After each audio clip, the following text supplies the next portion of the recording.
Om ye dharma hetu prabhavam hetum tesham dathagato yavatat tesham chayo nirodha evam vati mahashramanaye swaha. Om ye dharma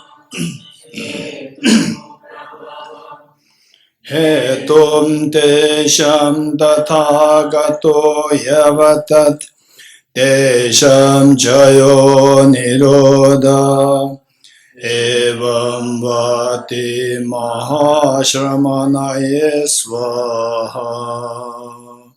Om ye dharma hetu prabhavam hetum tesham dathagato yavatat tesham jayo nirodha evam vati mahashramanaye swaha.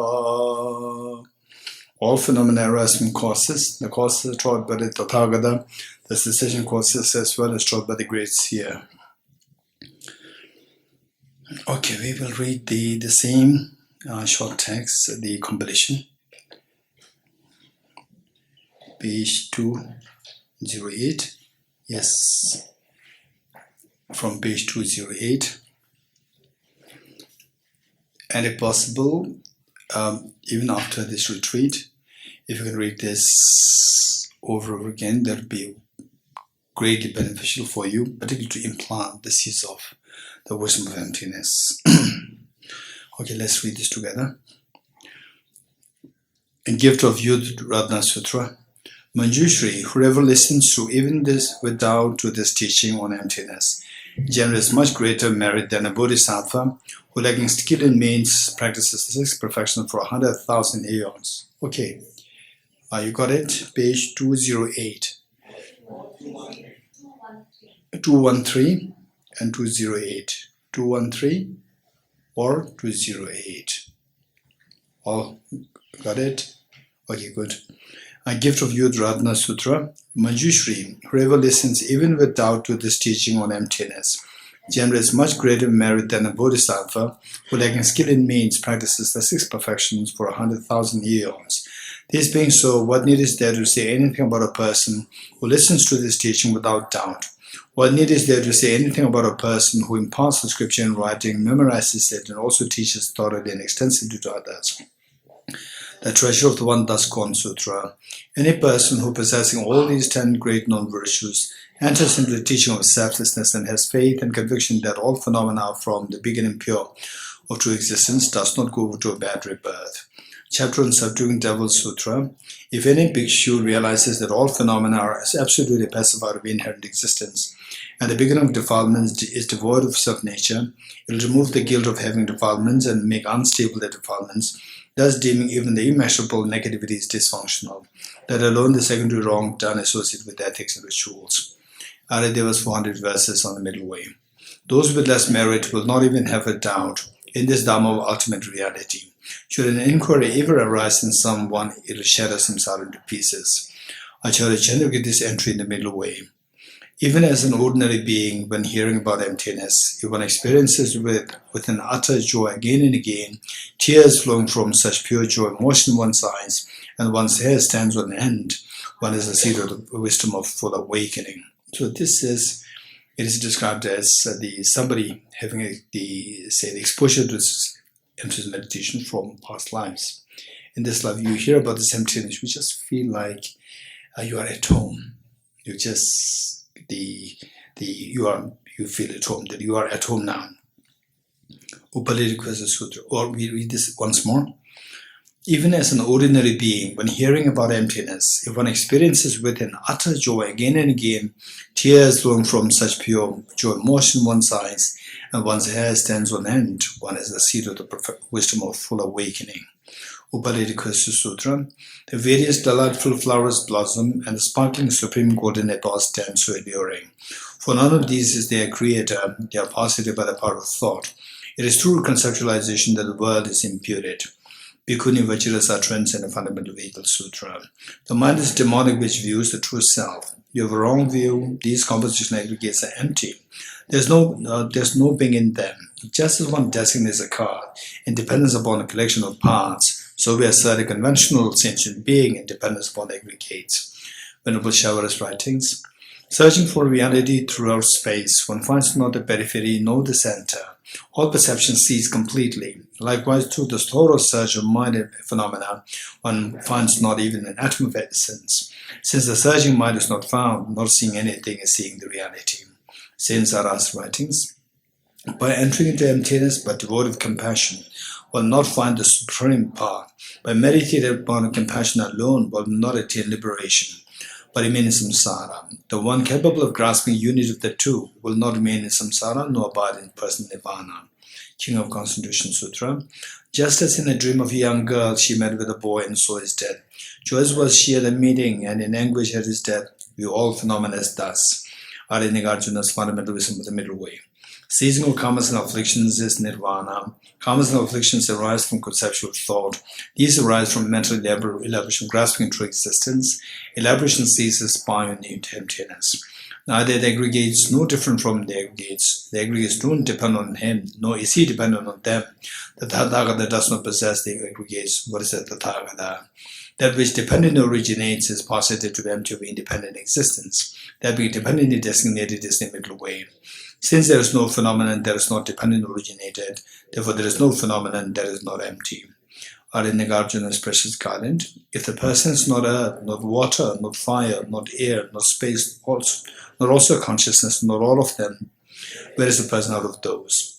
Just as the person is not truly existent because of being an aggregation of the 6 elements, each element also is not truly existent as the aggregations of their own constituents.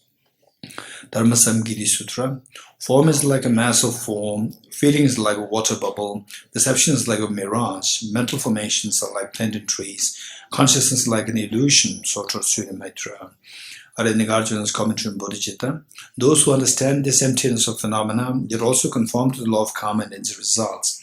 That is more amazing than amazing, that is more wondrous than wondrous. Deva's 400 verses on the middle way. When dependent arising is seen, ignorance does not occur. Thus, through all efforts, strive to find this subject. His Holiness, the 7 Dalai Lama's rain shower feeds, a song of the 4 mindfulnesses as a guide to the view of the middle way. At the crossroads of the 6 collections was. Okay, so this is very interesting. Once you get some idea that what I'm seeing is not really there, but I'm seeing something, but still I'm seeing all these things. So there, it's like you are at a crossroad. Crossroad. What's crossroad? A junction. A junction. Okay, the where the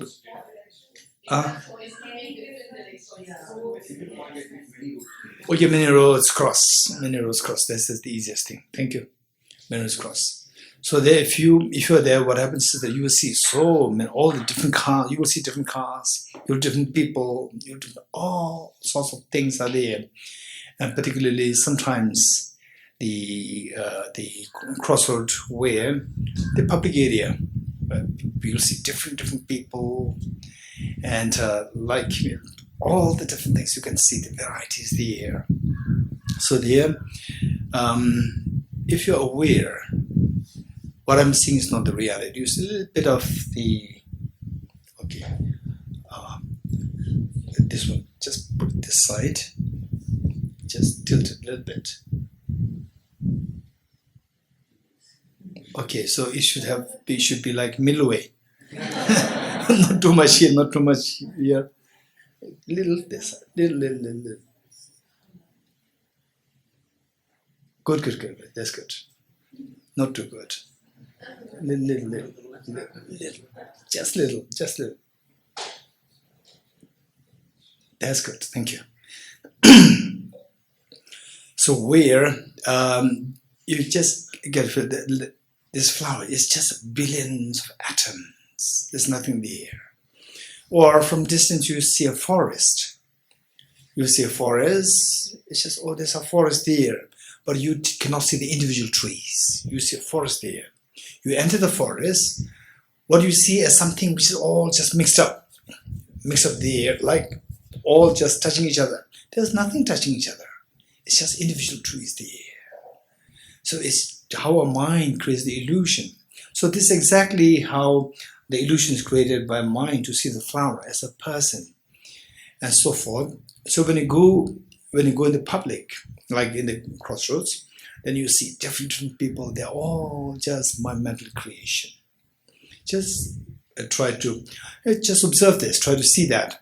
And so when you meditate emptiness with one object, then you can, of course, we cannot see the emptiness of all phenomena directly right away.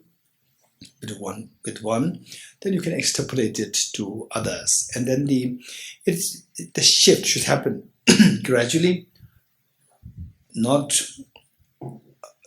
abruptly, but gradually. Shift. Okay, today emptiness of the myself, emptiness of the flower, emptiness table. Okay, this mobile is so good, emptiness of the mobile. And today somebody they say it takes you for a meal, or you take somebody for a meal, and then this place is so good. Just see it's just a bunch of atoms, but you don't have to tell others it's just a bunch of atoms, right? Okay, mentally you just feel that it's just a bunch of atoms. Where is this? What we call is nice. It's coming from where? It's just a mental projection from the object. There's no mystery there, right? There's nothing mystical there. It's just a mental projection. That's it, like illusion.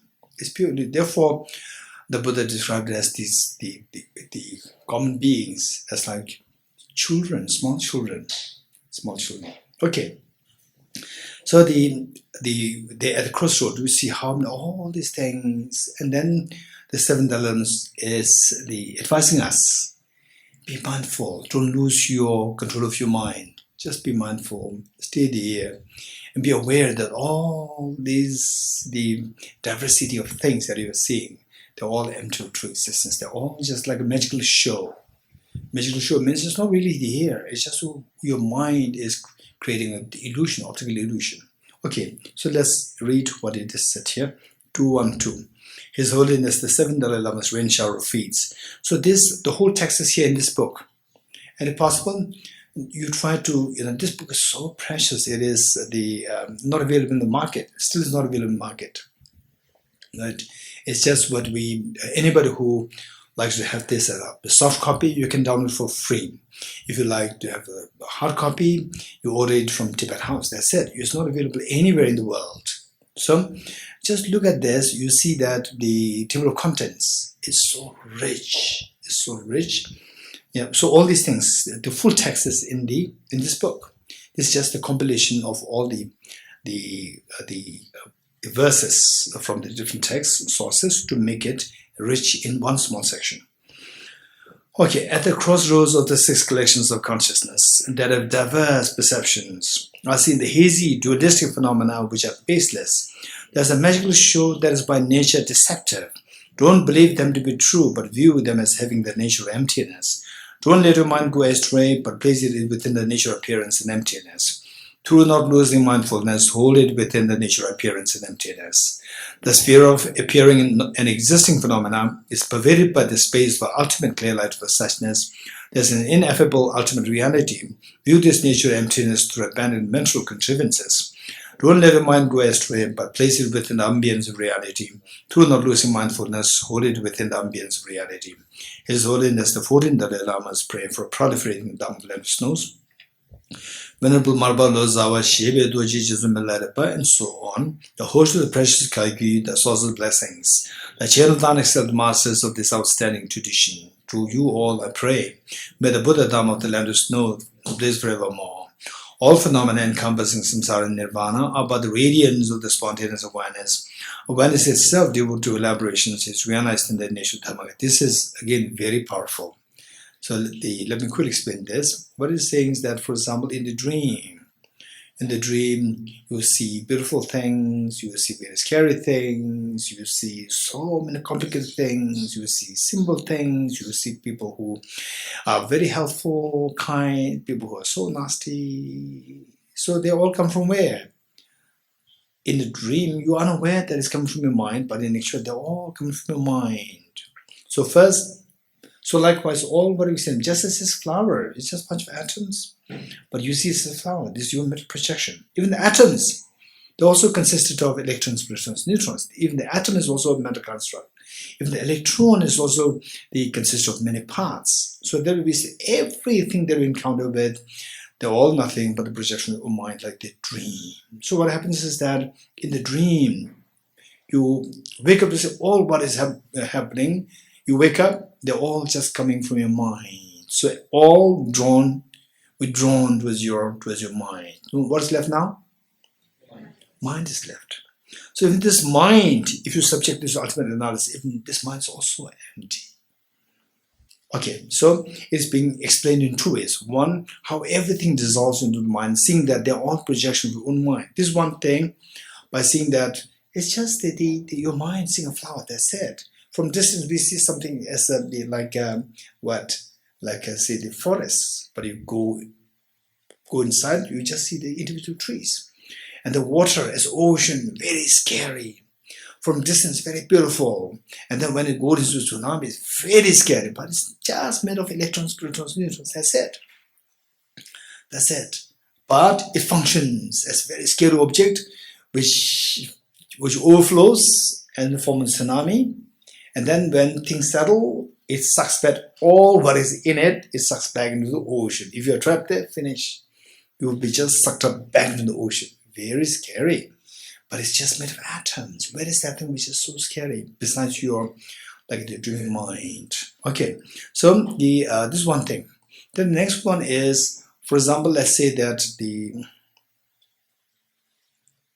what's the color of this? Are you sure it's pink? Okay, this is a question, right? We see this as pink. We see this a particular shape. It's how your mind sees that. It's not about, I'm not talking about emptiness. So for example, if you, instead of the sunlight, if there is UV light, again you will see this very different color. And perhaps with the different, the eye lenses, you may see with the different, like all square petals, right? So this is all how your mind, how your consciousness, how you see. They're like the radiance of one's own mind. For example, if everything is like the top here, the white, and you put the light, blue light, everything will be seen as blue. So the blueness out there, this is just the radiance of the source of this light, right? So likewise, whatever we see, the colors.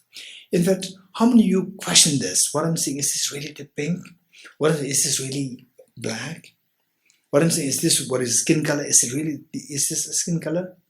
So how many of you really had like a disturbing thought in your mind?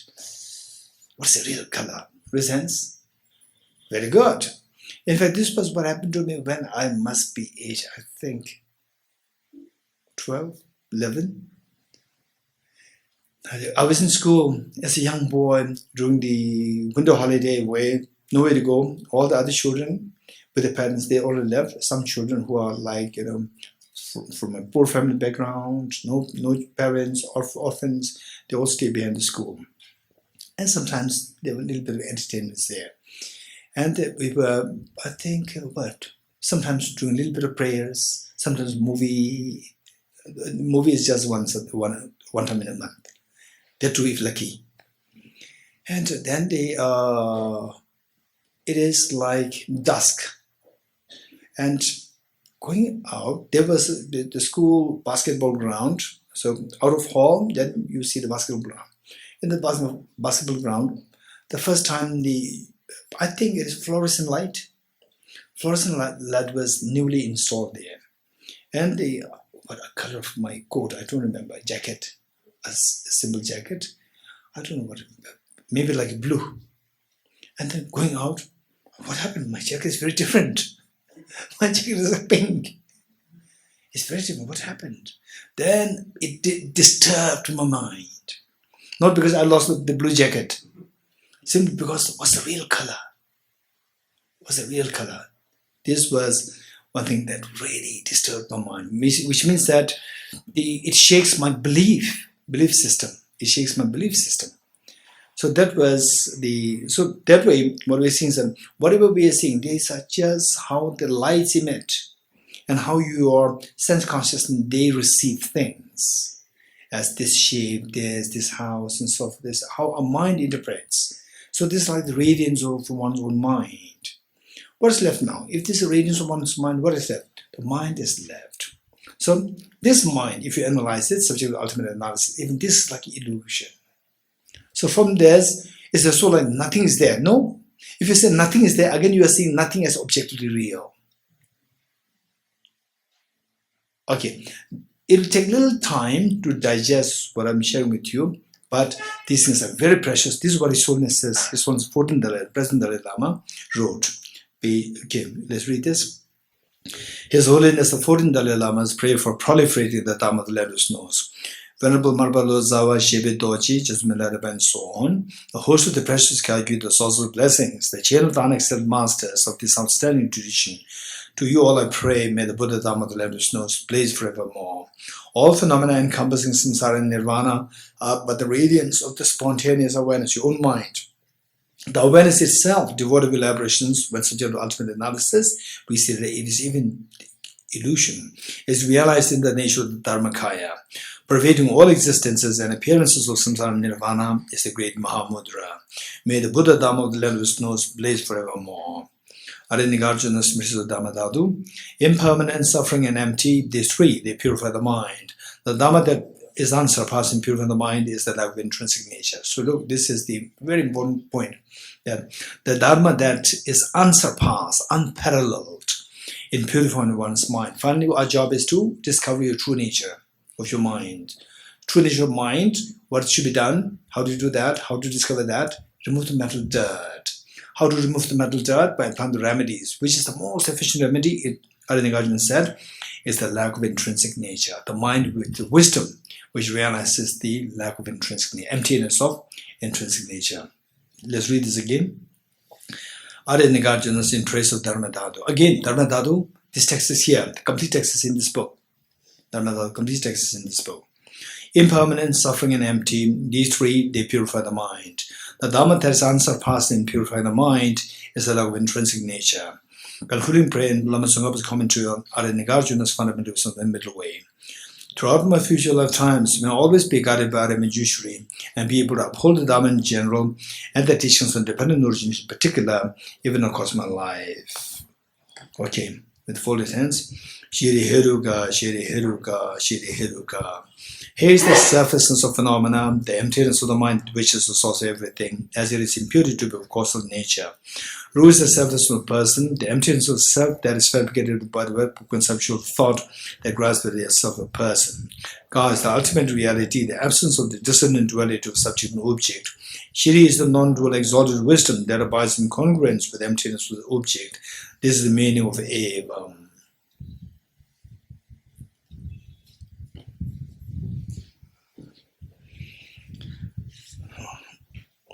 Okay, okay. So I will quickly do these two questions which I promised to do. Otherwise, I don't. The earlier set of questions from the Supro is very good. This is very different. This is no Supro's question. Okay, Supro was, aren't we already perfect? If you're perfect, then you don't have to. Are you in problem? If you're perfect, that's fine, right? But if you're in any problem, this is imperfection, right? So, aren't we already Buddha? We are not Buddha. If you think you are Buddha, if you're Buddha, then it's a very different story. Most likely, if you're Buddha, you will not come to this class. If you come to this class, you have come to check on me, to see how I'm teaching. You're getting it? Okay. So if you think you're Buddha, if you're not real Buddha and you think you're Buddha, perhaps it's time for you to go to mental hospital. Because there was one gentleman in America who met the Geshe Rinpoche from distance. He said that, oh, you're a Buddha. And Geshe Rinpoche, he did not speak English. He passed away. He's a great teacher. And he's always smiling. And the person said that, okay, I'm a Buddha. Right? Okay, so this is, I don't know what made Supro think that you are a Buddha. Can knowledge be ever possible? Of course, the knowledge is possible.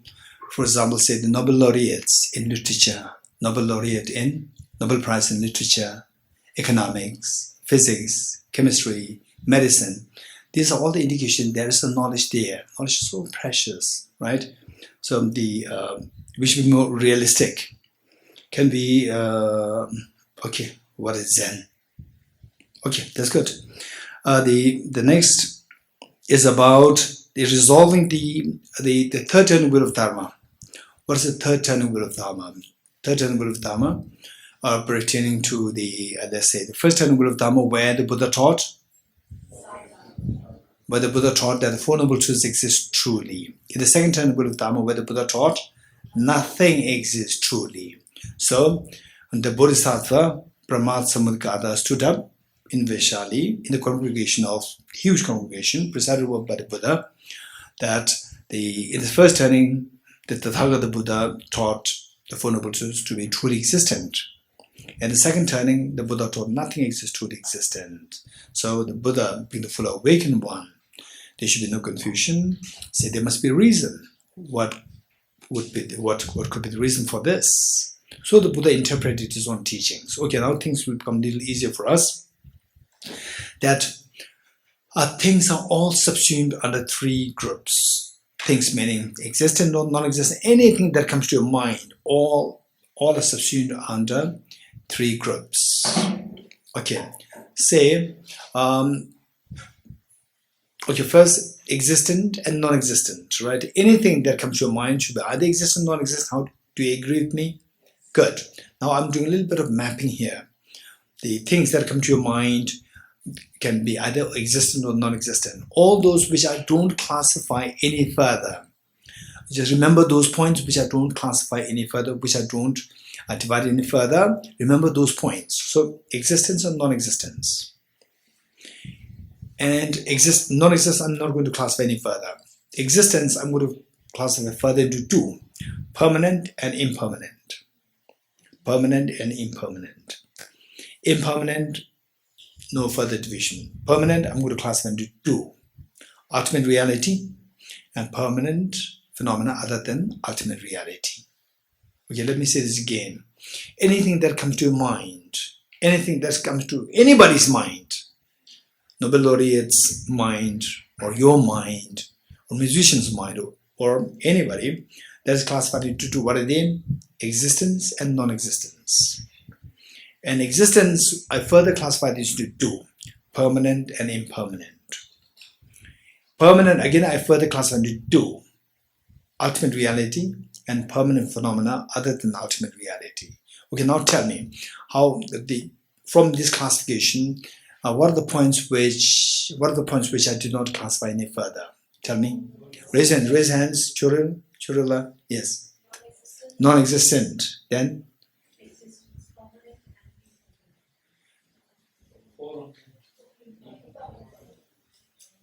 Okay. The non-existence, then? Impermanent, then? Ultimate reality, then? Permanent phenomena other than ultimate reality. 4. You're getting it? So 4. So this is one list. Don't forget it. What are they? Anybody? Quickly. Just raise hand. Just yes. Non-existent. Impermanent. Ultimate reality. Very good. A list of 4. So this is on one side. On the other side, I like to give you some 3 technical terms. A set of 3 technical terms. So on my right hand, 3 technical terms refer to as the 3 natures. 3 natures. And on my left hand side are the set of 4. You're getting it? So we're going to just put them into these 4. We're going to put them into the list of the 3 natures. The 3 natures are number one, imputed nature. Number 2, other powered nature. Number 3, thoroughly established nature. Let me say this again. Set the 3 natures. The first, imputed nature. Number 2, other powered nature. Other powered. power, other powered nature, and thoroughly established nature. Thoroughly established nature. 3. Okay, so what we try to do is that, okay, did you all get the set of three natures? What are they?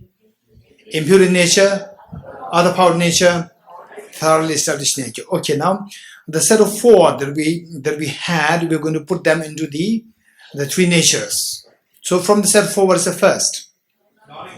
Non-existent. What is the second? Impermanent phenomena. So this impermanent phenomena falls under the other powered nature. Other powered nature. Impermanent phenomena and other powered nature, these two are synonymous. These two are synonymous. Impowered nature falls under other powered nature. So other powered nature and impermanent phenomena, these two are synonymous. Okay, now I'll explain why impermanent is known as other powered. That will go later. Number 2. What is next? Ultimate reality. Ultimate reality falls under the thoroughly established nature. Ultimate reality and thoroughly established nature, these two are synonymous. Okay, now of the three natures, how many done? 2 done. Which are done? Other powered and thoroughly established nature done. What is left now? Impure nature alone is left. So from the set of 4, how many are left? 2. Okay, the except for Tejala. Yes. Non-existent and permanent phenomena other than ultimate reality. So these 2 will fall under impure nature. You're getting it? Okay. Imputed nature. Okay, now I'm going to explain each one of these 3 natures. What is the first one? Imputed nature. What is the second? Other powered nature. Other powered nature is synonymous with impermanent phenomena. Okay.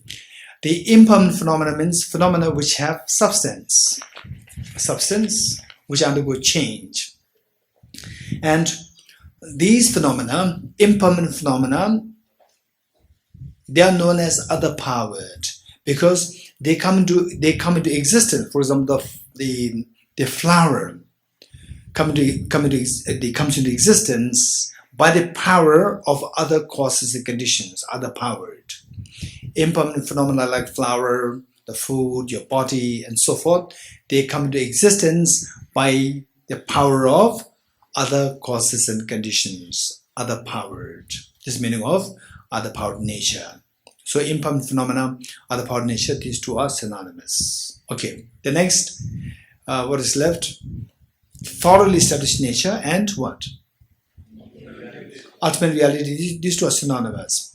Okay, ultimate reality, ultimate has the connotation of thorough. You agree with me? But it's very thorough, or some may say thorough,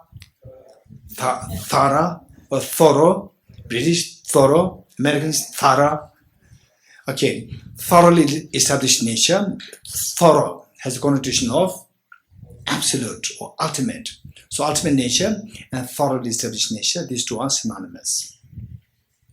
Okay, what is left now? Impure nature. Impure nature means there's something which does not, which from the object, subject, instead of the object, things existing from the power of your conceptual mind imputing it. So we are talking from which school? Not Dejala. We're talking which school? Okay. South Antarctica by Bashka, they're so happy with the first turning wheel of Dharma. They left. Madhyamika philosophy is so happy with the second turning wheel of Dharma. They left. Who's left now? Chittamatra is left. Poor Chittamatra, they are left. Right? So now we are helping them. Okay. So Chittamatra, this what we're explaining now is from the point of view of the Chittamatra. You're getting it? Jaman in school. So for them, impurity means something which comes into existence, or something which comes into being, or something which is established by your conceptual mind. The mind imputing it. Conceptual mind imputing it. The substance cannot be imputed. It's already there from the substance. No need of the the thought or conceptual mind imputing it. Thoroughly established nature, no need to impute. It's so thorough there. So, on the what? Non-existence, we can think of anything, we can imagine anything, conceptual mind, non-existent. What else? Permanent phenomena other than ultimate reality. So other things like the absence of chocolate, of this flower, and so forth. So all these permanent phenomena other than the thoroughly established nature, they come to existence by the power of your conceptual mind, imputation by the mind. So of the three, tell me in your own thought. It can be wrong, it doesn't matter. Tell me, what do you think of the three, which is least stable? Okay, not Sonamla, not Tejala, not NMC, not the which is least stable. Very good. You're getting it? This is how the real philosophy should come. Thank you. So of the three, we see that the imputed nature is least stable, least reliable. So therefore, imputed nature is said to be not truly real, not truly existent. And other two are more stable. These two are truly real or truly existent. So in the first turning Buddha of Dharma, what did the Buddha say? What did the Buddha say? Four Noble Truths are truly existent. So the Buddha interpreted that first telling Buddha of Dharma, when I said the Four Noble Truths exist truly, I meant the other power nature and thoroughly established nature as truly real. Right? In the second telling Buddha of Dharma, what did the Buddha teach? Nothing exists truly. When I said telling Buddha of Dharma, when I said nothing exists truly, I meant the imputed nature, which is least stable.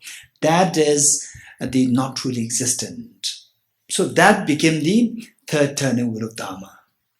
Right? So that is what is accepted by Chittamatra. Okay, good. So that is done. Then what exactly is cognitive obscuration? Yes. In this impermanent phenomena, when we really talk about substance, how does this substance really become? When you speak about impermanent phenomena, the question is, when you speak about impermanent phenomena, I said, is that something which has a substance. How do you define substance? This is a very good question.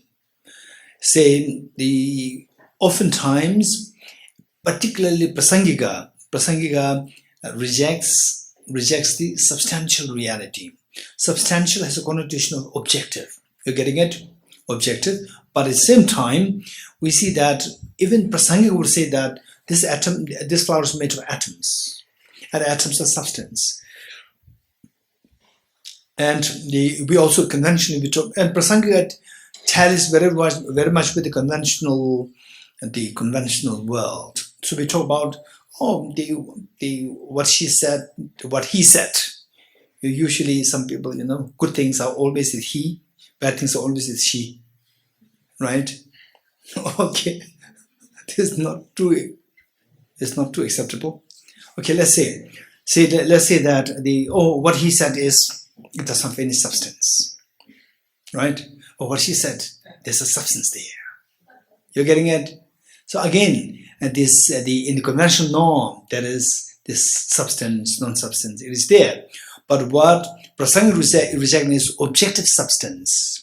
In the eyes in the mind of ordinary people, when speak of substance, the objective existence is tied to the substance. So we should be able to separate the two.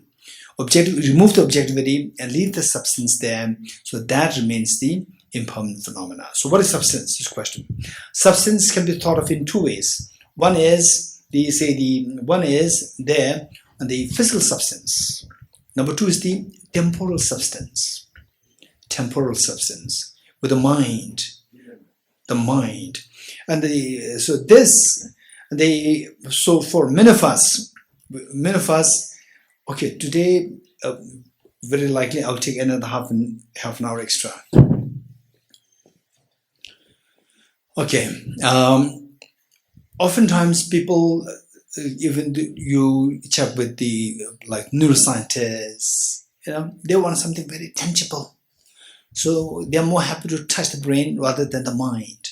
Mind is intangible. And nowadays, I'm very amazed. Recently, when I was in Finland, there is the twin. They are twins, and both of them, I think they are, 40 or 50, 40, I think. And both of them are neuroscientists. Their interest is the same. They also they dress in the same way, right? Interest is in neuroscience. Both of them neuroscientists. They work together. They're already like 40 or 50 years old, and they look so alike, and they're extremely loving to each other. That's amazing, twins. And same, except little difference in size. Otherwise, they're the same. And one put on specs, one without specs. That's the difference. Okay, so interesting. Two of them are working on the brain and the mind, not just the brain, but also the mind. Working on the mind. This is amazing. Okay, so what I'm saying is that with the mind, most of the people, the mind is something we never direct ourselves inside. We look always outside. So when you speak of the mind, so either you believe in it, or when you go too much into the brain, then you tend to discard show blind eye to the mind. Whereas if you meditate to observe what the mind is, particularly the awareness of the awareness meditation, you are bound to get a very subtle experience that just like this, there's a substance there, you're going to get a feel of the substance of the mind, not the material substance. It's real. This is what I'm saying, it's real. It's not just a mental fabrication, it's real. So you will feel this. Okay, yes. You mentioned earlier, 260, the 6 elements including the mind, the examination of Yes, 6 elements. Examining atoms, we are not aware of it at the time. Examine the 5 elements. Yes. Mind, which is also substantial in the context. Okay, so this is, this is what we learn. So Ajit is asking, how do you explain this, that it is a substance? This is the next question. Yeah, thank you. Yeah. Okay, good. Yes, Tejala. Oh, yes.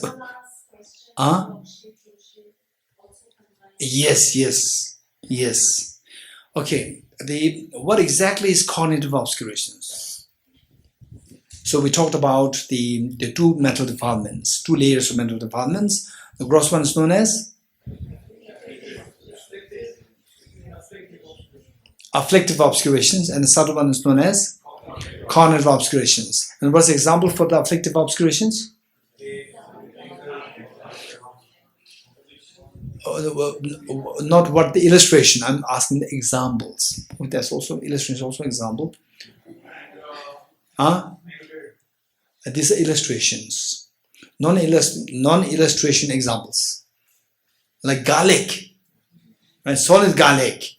And what's the illustration? What is the example for these the cognitive obscurations? Smell of the garlic. Okay, good. So I just give this example, saying that the subtle stains of the afflictive obscurations is known as cognitive obscurations. What exactly is that? This question. Okay. So for this, the one we need to know is that, okay, let us imagine that we go to Mount Kailash. And what's the color of the snow? Okay, white. Okay, don't be naughty. Right, it depends, right? Don't be naughty, be very straight. Okay, what's the color of the snow? White, don't waste our time. So, if you put on a blue glasses on, what will you see? Blue snow. You're getting it? You perceive blue snow. So when, say for example, you see a flower, right? You see a flower and you feel unhappy. You see a flower and you feel very happy. So this happiness or unhappiness is because it happens when your mind interacts with the object. Yes, object can be another person or intangible phenomena or music or whatever. It means with the object. And the mind and the object, there's an interplay. In other words, these two interact. The mind interacts with the object, and then as a result, different emotions arise within us. So how does the mind interact with the object? How does the mind interact? But mental consciousness interact with the object. It's not like a physical touch. So mind interacts with the object. So it is done in the through two activities or through two functions, two activities, two acts. One is the act of appearance, and the one is the act of engaging. So, for example, oh, this flower is so beautiful. When you say this, the flower appears, act of appearance. Act of appearing. The flower appears to my mind. We never say, my mind appears to the flower. We don't say that, right? So this act of appearance is related to the object. Object appears to my mind, not that the mind appears to the object, right? Second one is that then my mind engages with the object. My mind apprehends the object. The object does not apprehend the mind. You're getting it? So the mind apprehends the object. So there are two activities happening. One is the act of apprehension and the other one's the act of appearance. You're getting it? So there, sometimes the act of appearance can be wrong, but the act of apprehension may not be wrong. You're getting it? So this wrong, what Namsala said, when the act of appearance is wrong, we call it, say you are mistaken with respect to the act of appearance. Mistaken with respect to the act of appearance, with what? Mistaken with respect to the appearance, or mistaken with respect to the apprehension of object. Two possibilities are there. So when you look at how many of you know that snow is white? Raise hands. Good. With this, you go there with your blue glasses on. You look at the snow. You see the snow is blue, right? The snow appears as blue. But you will not say that, oh, the snow is blue here. You will not say that. You're getting it? So where is the mistake happening? Appearance or apprehension? Huh? So snow appears as blue, but you don't apprehend the snow as, oh, it is blue. You will not do that. You're getting it? So mistake happens on which level? Appearance or the apprehension? Appearance. You're getting it? Mistakes happen on the appearance. Okay. And a small child for the first time seeing snow with the blue glasses on, you say, oh, did you see snow? Yes. What's the color of the snow? Blue. You're getting it? Small child will say, it's blue. So there, in the case of the child, the snow appears as blue, and the child also apprehends it's blue. You're getting it? And so, where in the case of this small child, not having seen snow before, not having known snow before, for the first time seeing the snow with the blue glasses on, mistake happens in which of the two levels, appearance or the apprehension? Both. For the elders who know the snow is white, where the mistake happens with the blue glasses on? Only on the appearance level. You are getting. Now tell me, which of the two is easier to be fixed? Mistaken appearance or the mistaken apprehension?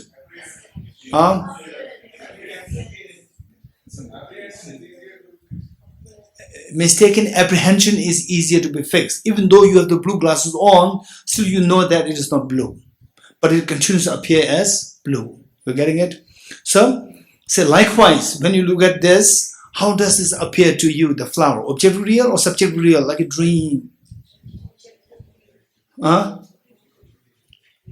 Objectively real. This is how it appears. Is it mistaken or not? This is mistaken. Likewise, not only that it appears as objectively real, but be honest. How do you apprehend it? Objectively real or like a dream? Objectively real. So, mistake happens where? Appearance or the apprehension? Both. Which do you think is easier to be fixed? Mistake happening on the apprehension level is easier to be fixed. Mistake happening on the apprehension level, that is afflictive obscuration. Easier to be fixed. Mistake happening on the appearance level, this is subtler to be fixed. This is more difficult to be fixed. That is cognitive obscuration. You're getting it?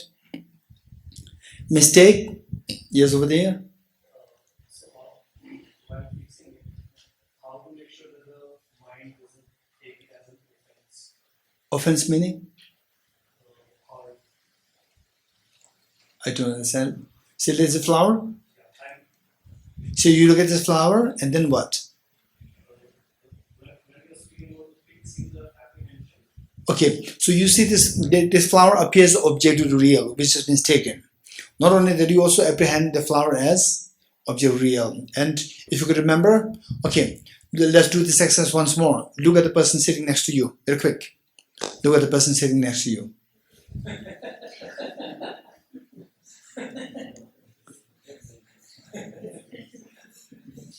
Amsa, look at you now. CJ, you're tired to look at somebody else? Okay, everybody's smiling, laughing, right? Okay, now close your eyes and think of the same person who made you smile.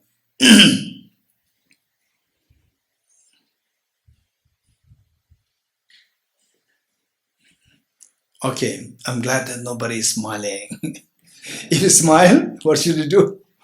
Tomorrow's the last day, we'll send you to mental hospital. You're getting it? Okay, nobody's smiling. Thank you. And the reason why, so what did I ask you before? The question that I asked you is that why, when you look at the other person with your eyes, you smiled. And when you think of the same person, why do you not smile? Rachel gave the answer. What answer she gave? When you look at the person, you see the other person as objectively real. You think that it is really objectively there. Whereas when you think of this, you know that it's subjectively coming. It's your mental projection. I'm just thinking of this. It's just not really from the object. You're getting it? So when you see that it's coming from a mind, your emotions are under control. Whereas when you see things objectively real, your emotions are stirred. This is how it works. So therefore, when you look at this flower, invariably the flower appears objectively real. This is mistaken. Not only that flower appears, you also apprehend this flower as objectively real. That is also mistaken.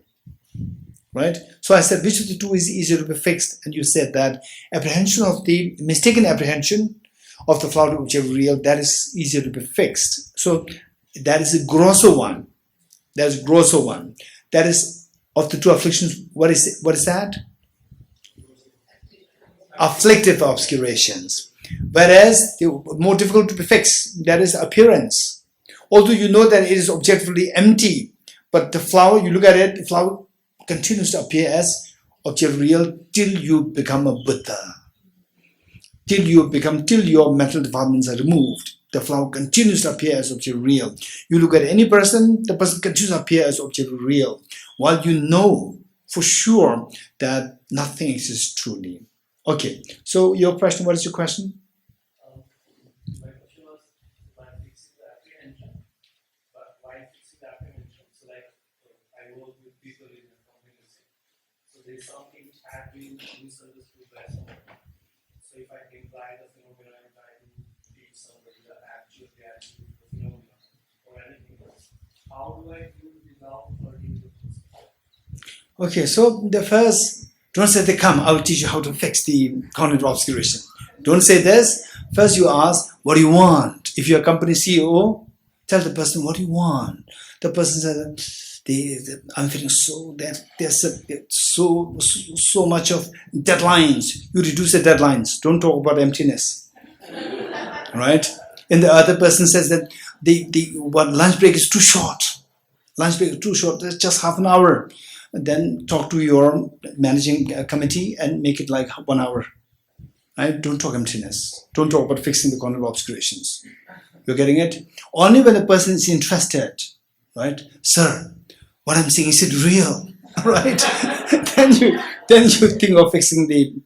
So therefore, I tell people, sometimes my friends, they bring their own friends and say that, oh, look, it's wonderful. You are in Delhi. Is go to Tibet house to attend classes, making things so boring, you know. And meeting for the first time, classes, very boring, right? I said that please come to Tibet house, not for classes, right? Come for a cup of tea. Don't make it very boring, right? Somebody saying not getting time for lunch, right? And you talk about cognitive obscurations. What is this? Okay, so what happened? Finish? Not finish. Finish. Corner of obscuration, finish. Identifying the exact corner of obscuration. The stain which makes you to have the appearance of objective existence of things, that stain is the cognitive obscuration. Stains, metal stains, imprints, inactive. Why it is known as inactive imprints? Because they don't make you to actively engage as objective real. It's very inactive. It makes you simply, the objective appearance happens to you, the active engagement of things to be objective real, that is not happening. So it is known as inactive seeds. So the gross one is affective obscuration, where you engage in things objective real. The mere appearance as objective real, without engagement, without apprehending that is truly real, these are the imprints of the cognitive. These are the imprints referred to as the cognitive obscurations. Done? Good. Okay. Yes. Is there any example or technique which you can say to partially break through the appearance? So basically, the only option, as I said earlier, that the first, okay, the point is that is it that 24 hours, 24/7 we have the appearance of true existence? The answer is for the ordinary people, yes. But when you reach Gate, Paragate, the third level,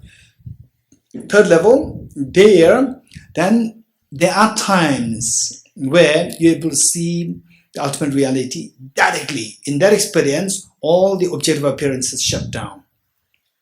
And that can be reached without going through apprehension. Just directly targeting appearance also. Are there techniques for that? So the thing is that where there's a mistaken apprehension, mistaken appearance is invariably there. Mistaken appearance happens, not necessarily mistaken apprehension should be there. So when there is a girl, it should be a human being. Because a human being may not be a girl. Likewise, mistaken appearance may not have mistaken apprehension. Mistaken apprehension should necessarily have mistaken appearance. Yeah. Okay, good. Just tell me where we left, which 36. Okay. So 36. Okay, 36. The translation and is mixed with a little bit of commentaries and so forth. So I'll give you the background on the basis of the original root text. Is that they say the karmas, 12 links of dependent origination, and number 2 is the karma. And this karma, how did you engage in the karma, or how did the karma arise? Arise by dependence on the conditions. The conditions. Okay. So the Nagarjuna is examining the karmas. They arise from conditions. So say they arise from conditions, existing conditions or non-existent conditions. So examining, if it depends on the condition is it existent, non-existent conditions, and then if both are rejected, then that you are seeing it as arising intrinsically real. Intrinsic real, so that is rejected. In other words, karma can be seen as like an illusion. So their point is what? That the karma exists as truly real. Buddha taught that 12 links of dependent origination. So therefore, the 12 links of dependent origination should exist as truly. What the Buddha taught should not be false, should not be wrong. It should be correct. Correct means it should be true. What the Buddha taught should be true. True means for 12 links should be truly real. Truly real means inherently real. Okay. 36. If actions or karmas would exist at the time of conditions, those actions could not arise from those conditions. Meaning that they say the karmas and the conditions on the basis of which the karmas arise, are these two simultaneous or not simultaneous? The conditions exist at the time of the karmas, or not? Oh, by the way, you tell me. So karmas are created, but depends on conditions. So these two are simultaneous, not simultaneous? Not simultaneous. So which comes first? Conditions come first, of course. That is the factor which contributed to the karmas. Okay, so it said that if actions were to exist at the time of conditions, if these two are simultaneous, those actions could not arise from those conditions. And because then the conditions makes no sense. And if conditions do not have the potential to give rise to actions, okay, let's say that if the simultaneous is not possible. Not simultaneous means, let's not forget that those who advocate the 12 links as the 12 links, the Buddha taught the 12 links, they should be real. What is the basic belief? What exists should be objectively real, truly real. Let's not forget this. Okay, so there the point is that and you may think that what we have been studying is like a form of repetition. Yes. Is it repetition? Yes. There are many repetitions there, and these repetitions are to help us. For example, say to learn something, how do? We repeat things. And from various angles, we repeat things. For example, potato, there are so many kinds of potatoes. Right? So there are so many displays of various potatoes. So there's a reason there. It is also potato, this is also potato. Don't say like this. Right? There's a reason there. Okay. And if these two are not simultaneous, if these are not together, if the karma and the conditions, these two are not together, the way we know that conditions should be before the karma, then the karma and the condition, this should be independently there as two distinct things. Two distinct without your mind involved, then these two should be unrelated. If they are unrelated, it is not a condition. Again, condition means, but dependence on this, the karma should be activated. Right? Okay. And if conditions do not have the potential to give rise, so if it is distinct, unrelated, then the conditions do not have the potential to give rise to actions. Then actions cannot arise from conditions, because those conditions are similar to non-conditions.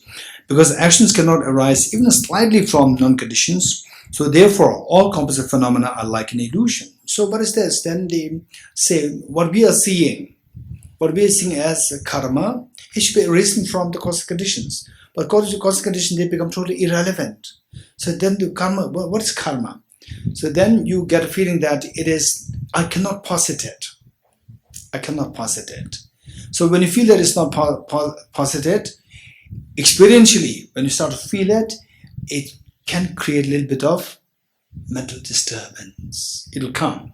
If that comes and they don't give up, there's a good indication that you're actually hitting it. You're actually, combating with the self-grasping, believing in the truly real existence. Okay. So, but for the conditions which have the potential to give rise to actions, Yes, of course. that is still composite. No, that is composite, not inherent. Because the composite phenomena and the results of composite phenomena, conditions also composite phenomena, but they're not inherent. What is rejected is being inherent. Okay. 37. Actions are caused by delusions. Okay, this delusion you can just keep it as it is, but underline it, and you can go for the optional translation, affliction. Actions are caused by afflictions. Okay, do you remember any verse or do you remember any mention of the actions caused by the afflictions? Do you remember anything which we covered in this class? Yes, the 5. What are the 5 things? Okay, from bottom up, self-grasping ignorance, inappropriate tension, afflictions, contaminant karmas. Wonderful, amazing. Okay, photographic memory. Thank you. Okay, this is fine. So there we said that the karma is where? Which number? From bottom up, number 4. So this arose from number 3. What is number 3? Affliction. So this is exactly what is in actions or karmas are caused by afflictions. And then the afflictions give rise to karmas, and the karmas give rise to the whole 12 links, then the human body, the mind, and so forth, all the name and form. In name and form, the two people in the boat, two passengers in the boat. Okay, our body arises from the nature of delusions or the afflictions and actions. Because the cause of the body is actions or the karma, and the karma arises from delusions. So therefore these 3 are devoid of inherent existence, meaning that these 3, say, karmas arise from afflictions, and the karma gives rise to our body, and having taken this body, again we accumulate more afflictions. Again more karmas, again more bodies, again afflictions. So this is circular. So these 3 are mutually dependent. Because they are dependent, they are not independently real. So therefore, again is a slide, the illusion, 38. When actions do not have inherent existence, there will be no person to perform actions. So when we see they say, okay, just imagine, let's go to this level.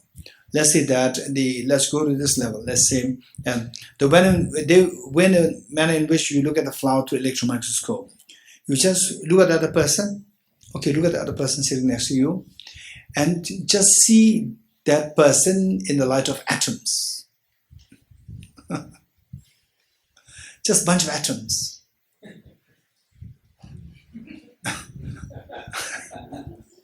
Okay, I'm counting who are the people who laugh.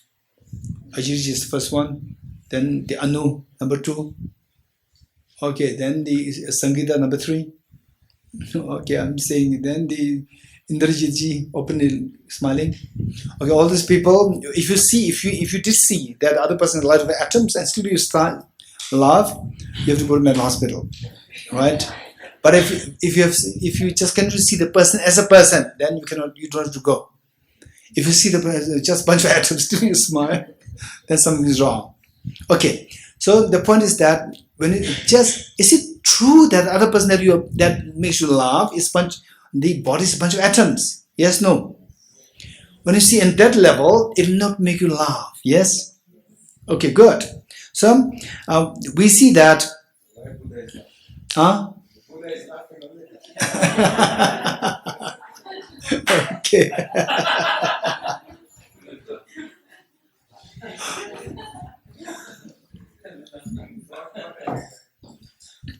Why the Buddha is laughing? I'll tell you.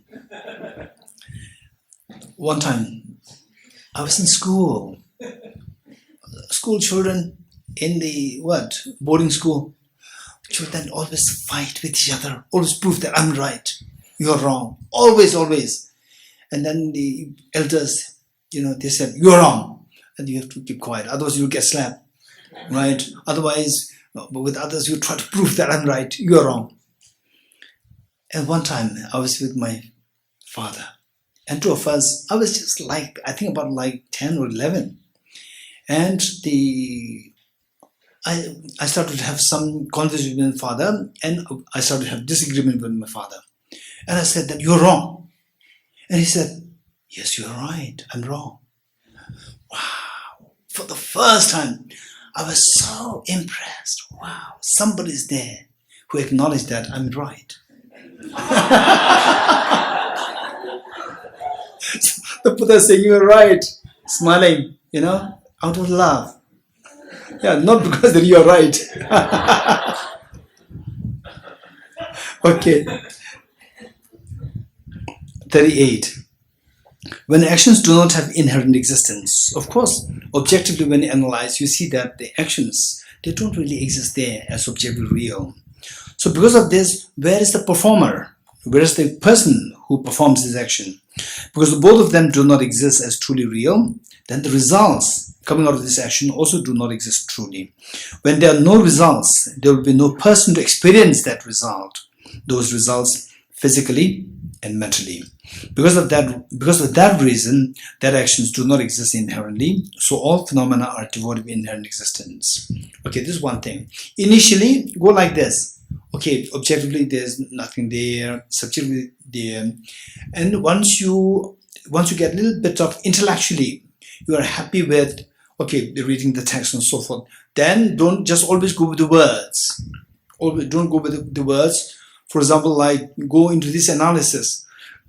The example that I give you is that they say, where's the production? You plant the seed, and after 10 days, there's something arising. So there's phenomena arising there. Where is the phenomena arising? Don't say objective is not there, subjective is there. Don't say this.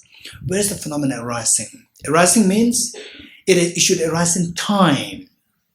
And time of the seed and time of the shoot. And there's no time in between the two. These two are joined. Time of seed and time of shoot. At the time of the seed, it is seed. There's no arising there. It's just a seed. And time of the shoot is already arisen. Right? If you analyze like this, then some problem will happen to you. Uneasiness will come to you. It can disturb you. If it does disturb you, little disturbance, you are very fortunate. But if it is overwhelmingly disturbing, you stop it and consult your teachers. You're getting it? Consult your teachers, particularly teachers who are into extensive studies of emptiness and reflection and meditation. This is so important. Okay, don't just consult anybody else. You're getting it? It can create more problem, right? Okay, some people, they say, I have so much a problem. Then you do Tonglen practice. They do Tonglen, and then more problems happen. Then you go to burnout. So these are very unskilled. You're getting it? You have to know how to deal with the situation. This is so important. Yes.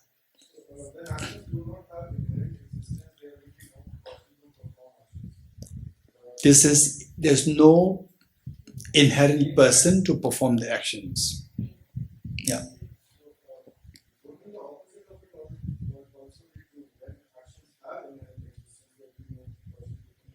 That's not true. When the action, what do you say? When the actions have inherent existence, that's also true. That's true. This is what we're going to read that part also. When the actions truly exist, if the actions inherently exist, which means that it is independent existent. If it's independent existent, then you don't need anybody to do it. It's always there. That's also true. You don't need any other person to perform it. Yes, that's true. Okay.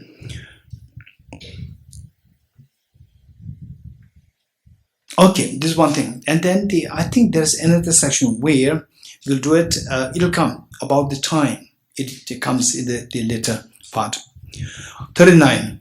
If one understands how actions are devoid of inherent existence, then he or she sees the suchness. Suchness means ultimate reality. You will see the ultimate reality. Ultimate reality of the karmas or the actions. When he or she has seen suchness or ultimate reality, he or she will have eliminated ignorance. Of course, when you see the ultimate reality, then the ignorance will be gone right off.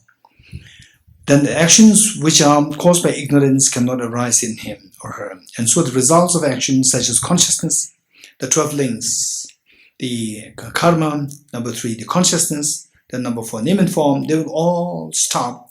This is what the Buddha taught in this sutra, in this book. In this book, we included the sutra on dependent origination, rice seedling sutra, Salistamba Sutra. It is included in this book. So in this, the Buddha in great detail explained how with ignorance the karma is created, with the karma the consciousness is created, with this the name and form is created, with this the senses, with this the contact, then the what? The feelings, then the craving, grasping, birth, and the what? Becoming, birth, name, the aging and death, and how miseries evolve. And then the Buddha further added that when ignorance stops, karma stops, with this consciousness stops, name and form stops, senses, source, the senses, contact, feeling, craving, grasping, becoming, birth stops. When the samsaric birth stops, all the aging and death stops, all your miseries, bewilderment, and the anxiety all stops. Okay. And so the results of action such as the stanza 39, verse number 6, stanza 39. And so the results of actions such as consciousness and so forth, which means 12 links, so forth up to aging and death, 12th, will not be experienced by him or her. When consciousness ceases to exist, the dependent limb of aging and death cannot occur. Thus, he or she will attain the state of liberation, free from aging and death. Okay, this is a good question. So, involuntary, what I said is involuntary birth stops. Voluntary birth is there, emanations there. Voluntary birth meaning emanations are there. So emanations, you want to call it reincarnation, whatever.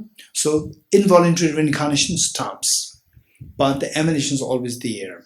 Say, particularly when you become the very advanced bodhisattvas, or let alone becoming Buddha, when you become very advanced bodhisattvas, you can just emanate millions and trillions of emanations can be there simultaneously. So where some can manifest as a young child born, some as young adult, some as becoming like a teacher, becoming as the people to help the group and so forth. And so one person can emanate like infinite number of the times to benefit the beings. So you call them as incarnation, reincarnation. Then it is like the voluntary or emanation reincarnation, not as the involuntary reincarnation. Okay, good. 40. Okay, emanation just came here, right here. 40, 41. Okay, now the question is, if everything is just from the object, there's nothing there, then what is there? What is there? To say the karma, the suffering, COVID-19, and the border tensions. What is there? If nothing's there from the object, what is there? This question. So the Buddha said that what is there is just the law of karma, which is like the one emanation manifesting another emanation. The emanation emanating another emanation creating another emanation. For example, Buddha performed the miracle performance, where the Buddha emanated some emanations. And the emanation emanated other emanations. So it is like the whole world of emanations. There's nothing there from the object. One illusion creating another illusion. This is how things are operating. 1441. Through his miraculous powers, the Tathagata may not always be male. Tathagata, when you become a Buddha, you can manifest in the form of male, in the form of female. And simultaneously, you can manifest 1,000 trillions of females, trillions of males, right? Same time. So this is more in line with the historical Buddha who came in the form of a prince. Otherwise, the same Buddha manifests innumerable, infinite manifestations, some in the form of males, females, and so forth. All these things are there. Through his or her miraculous powers, the Tathagata, the subduer, emanated an emanation, and that emanation emanated another emanation. So this is one illusion giving rise to another illusion. So, for example, the illusion like horses, illusion like seeds, give rise to the illusion like saplings, giving rise to illusion like flowers, giving rise to illusion like fruits. Again, giving rise to another next set of these seeds, illusion like nasa. This is the cycle, all in the form of illusion like. As the emanation emanated by the Tathagata is devoid of inherent existence, it is hardly necessary to say that the emanation emanated by the emanation is also devoid of inherent existence. When we say that these two emanations do not exist inherently, but that does not mean that they are completely non-existent, but rather that both of them, just like actions and the one who performed the actions, merely exist through terms or the labels, because they are separated, or they are free from the nature of inherent existence. They do not exist, but merely through imputation by thought in a deceptive way. 42. The person who performs actions is said to be similar to the emanation emanated by the Tathagatas. So even let's say that okay, somebody's cooking food, right? Somebody's cooking food for us. And that person who cooks the food, what's actually doing? A bunch of atoms is, hands in the form of a bunch of atoms, right? And picking up a bunch of atoms in the form of ladle. And then they're putting their bunch of atoms in the form of the vegetables, which are put in a bunch of atoms as a cauldron, right? It's just a bunch of atoms happening, right? And then from distance, you see as a person, a cook. And then if the salt is correct, you taste it's a bunch of atoms, is picking up a bunch of atoms, and put in the bunch of atoms, right? So what is really happening, right? That's very interesting. So what is really happening there? It's so weird, yeah. 42. If a person who performs the action is said to be similar to the emanation emanated by the Tathagata, because he is led by ignorance, and so his actions are said to be similar to the emanation emanated by the emanation. All of these are devoid of inherent existence, though they do have a slight existence as mere imputations supported by terms and concepts or labels. 43. If actions were to have the nature of inherent existence, then they would be permanent. Okay, so this is what we said before. If the karma is to exist inherently, then it should become permanent. But if actions were permanent, then they would not depend on a person. And if there were no person to perform action, then actions would be, again, if there's no person to perform action, the action makes no sense. Then action would not exist. In that case, nirvana, which is a state of cessation of delusions and actions, could not be attained. If the action is not there, then what effort is required for one to attain nirvana? Because the contempt karmas are not there to create problem on you. Okay. The nirvana, which is a state of cessation of delusions and actions, could not be attained. If actions did not exist through mere terms and concepts, then their ripening results such as happiness and suffering could not arise. Okay, on the other hand, if actions did not exist they do not exist inherently, but if they don't exist altogether, then their ripening results such as happiness and suffering could not arise. But in actuality, we do see that suffering, happiness, miseries, they do arise, which means the actions are there. But the actions don't exist truly, they do exist, they don't exist truly. 44. Okay, this is important. Now we see that one is objectively that things are rejected to be existent, but things do exist. How? Subjectively. So these are for example, this bunch of atoms here. This bunch of atoms. From distance, you see this is a flower. So this is one truth. One truth. This truth is coming from. This truth is seen from the point of view of subject. From the subject. From the point of view of subject, this is what you call the conventional analysis. So what we see in this flower, this is a truth with respect to the conventional analysis. And you go to the atomic level, the flower is not there. So absence of flower is with respect to the ultimate analysis. So what is seen by the ultimate analysis of the same motif is known as ultimate truth. What is that? Absence of objective existence of a flower. That is ultimate truth. What is seen as whatever it is with respect to conventional analysis is known as conventional truth. What is seen? Flower is seen. So the flower is the conventional truth of the flower. And in the eyes of the ultimate analysis, emptiness of the flower is seen. Emptiness of the flower is the ultimate truth of in other words, object seen by the ultimate analysis known as ultimate truth. Object seen by conventional analysis known as conventional truth. So of the two groups, if group A, you're looking at this through naked eyes, and group B, naked eyes meaning the conventional analysis, and group B, you're looking at this through ultimate analysis. Okay, group A, what is this? Flower. Group B, what is this? Emptiness of objective existence of the flower. You getting it? So what you are seeing is the conventional truth because the flower is conventional truth because flower is seen by the conventional analysis. So what you are seeing is the ultimate truth because What did you see? Emptiness of objective existence of the flower. That is what you see. So that is the ultimate truth. Why? Because that is the object found by the ultimate analysis. You're getting it? So are these two the same object or different objects? Okay, group A, what is this? Flower. Group B, what is this? Emptiness or objective existence of the flower. Right? So I'm going to the same object. So these are the two realities of the same object. So because of this, the same object manifests in two different forms depending on how you're looking at it.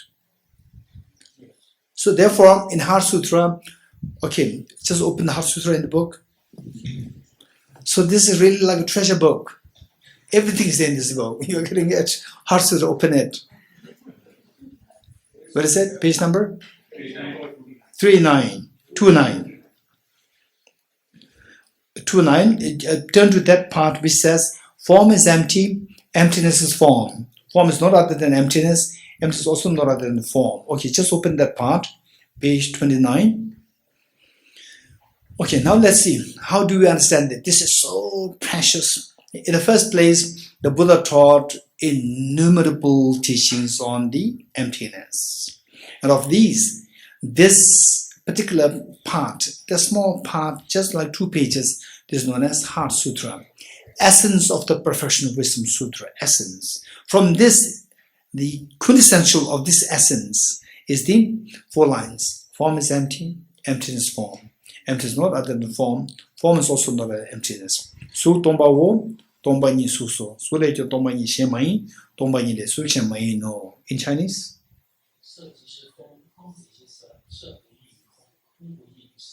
Good, thank you.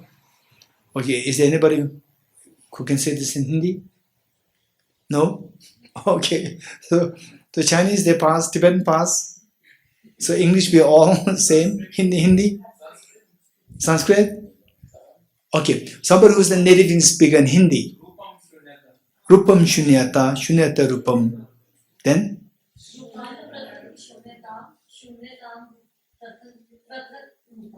Wonderful. Then in Hindi? Okay. So we learn in whatever language. The Sanskrit is very good. In Hindi, whatever language you learn this and try to remember them. Remember in all your day-to-day life. So that way you see the relevance of the state of emptiness, meditation emptiness in your life. Okay. So it says what? The first line says, form is empty. So what group A sees as a form, physical form, as a flower, is what group B sees as emptiness of form. What group A sees as a form is what group B sees as empty.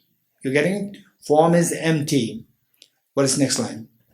Empty is a form. What group B sees as empty is what group A sees as physical form. You getting it? Okay, what is next? Empty is not other than form. So emptiness, form, yes, it exists. Emptiness, what is this? Nothing exists. No, these two are not two different entities. What group B sees as emptiness is actually the same object which group A sees as form. And these two are not different. What group B sees as emptiness is not different from what group A sees as form. Likewise, what group A sees as form is not different from what group B sees as emptiness. We are talking about the same object. Same object demonstrating two realities referred to as the two truths. You're getting it? Okay. Ultimate truth and conventional truth. So these two are the two truths are same entity, different isolates. You're getting it? Yeah. When we are talking about the form, are we also including the function inside or keeping the function outside?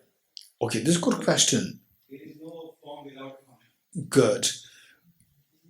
Very good question. Thank you. So when you say form, let's say the flower, the mug. If the flower and mug are different, it's on the basis of the shape, color, function. We have to include all of them. Yes, we have to include all of them. Yes. So likewise, we can say the function is empty. Emptiness is function. Emptiness is not other than function. Function is not other than emptiness. So if I need to break the flower, Yes. petals, and then all the petals, bigger petals, small petals, then smaller petals, then the small whatever the yellow thing inside, and then the leaves, and then the stick, and still we will see it as a flower. when you separate them, just separate them, separate by distance, then you don't see the flower. You don't see the flower.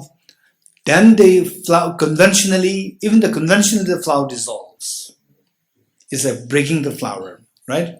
So whereas, say this is not a shift in the perspective. This is actually bringing a change in the object. Where you don't change the object, you change the perspective, then you see the two different manifestations. This is what we are talking about. Don't even touch the flower. Group A looks at it through your naked eyes. Group B looks at it through, say, the electron microscope or ultimate analysis. So the two see the same object different way. Okay, good. Isn't function sounds much better because it indicates dependence in a way that form sounds okay. Right. In fact, eventually you should become so rich. You're going to get emptiness of the flower, emptiness of the color of the flower, emptiness of function of the flower, emptiness of the flower in time, in temporal sense, in spatial sense. You should become rich. How can we become rich? Keep accumulating. Keep accumulating. Okay? Right? Keep accumulating. This is so precious. Yeah. And then as you become richer and richer and richer, then gradually, say you encounter with any phenomena in any form, the emptiness comes to your mind easily. Okay. Where are we now? 44. Okay. Whatever is said by the Buddha has the two truths as its chief underlying thought.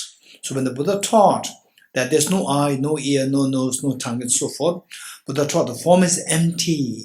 So this is in the context of ultimate truth. Form is empty. There is the ultimate truth. Emptiness is form, conventional truth. Emptiness is not other than form. That the conventional truth, the ultimate truth is not different from the ultimate conventional truth. Form is not different from the emptiness. Conventional truth is not different from the ultimate truth. Okay. Whatever is said by the Buddha, 44. Whatever is said by the Buddha has the two truths as his chief underlying thought. It is hard to understand and must be interpreted in this light. So it is not that easy. When the Buddha says existence, his chief underlying thought is conventional existence. When the Buddha says, yes, things do exist, the karma exists, ripening of the effects exists, you are the master of yourself, tame your mind, and commit no evils, accumulate as great wealth of virtues as possible. So these are all in the context of conventional reality. When the Buddha says existence, his chief underlying thought is conventional existence. When he says non-existence, that no eye, no ear, so forth, his chief underlying thought is non-inherent existence. When he says existence or non-existence, his chief underlying thought is conventional existent, but inherently non-existent. Non-inherent existence as a mere object of examination. Okay, now 45. Neither does inherent existence form. Okay, so again the opponents say that, but the Buddha taught the physical form. Buddha taught the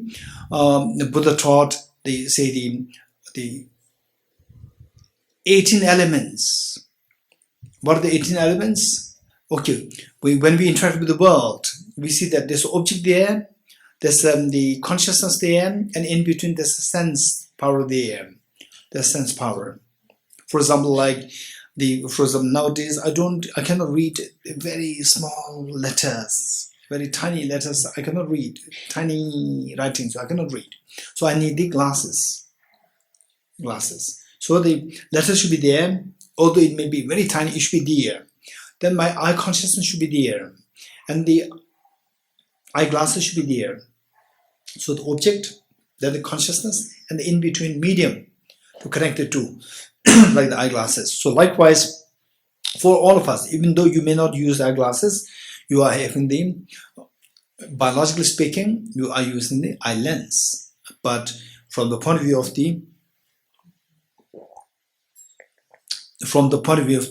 psychophysical, say the complex, you talk about the eye sense power. Eye lens is very different. Eye sense organ is different. Eye sense power is different. So what we need is that. So we see that there's a bunch of atoms there in our eyes. As an instrument, yes, we have a bunch of atoms there, and we have a bunch of atoms here, a bunch of atoms in the nose, a bunch of atoms on the tongue, a bunch of atoms on the body, right? So some they receive the visual signal, some receive the sound signal, some receive the taste signal, right? But why some receive only the taste? They cannot receive the, for example, say, what's the color of this? I put it to the ear. What's the color of this? It doesn't, right? People laugh at me because your ear has nothing to do with the color. You're getting it? Because the ear sense power, these bunch of atoms, they cannot receive the signal of the color. So for that, what is that? Atoms are same. But why? Some bunch of atoms, there is another factor known as sense power, which is not visible, which the science cannot see it. That is known as sense power. So that the one has the ability to receive the visual signals, other has been the auditory signals, the gustatory signals, and then tactile signals, and so forth. Okay, so these three are quite there. Okay, and so we see that the physical form, which has color and shape, that is received by the signal is received by your eye sense power, and then you get the eye sense consciousness. Okay, 45. Yes. Buddha taught the 18 elements. 6 objects. What are they? Visual object, the auditory, then olfactory, gustatory, tactility, and the mental phenomena. So the 6 objects are taught, plus the 6 mediums are taught. Eye sense power, ear sense power, nose sense power, tongue sense power, and the body sense power, and the mental sense power. 6. And then the 6 consciousnesses are taught. What are they?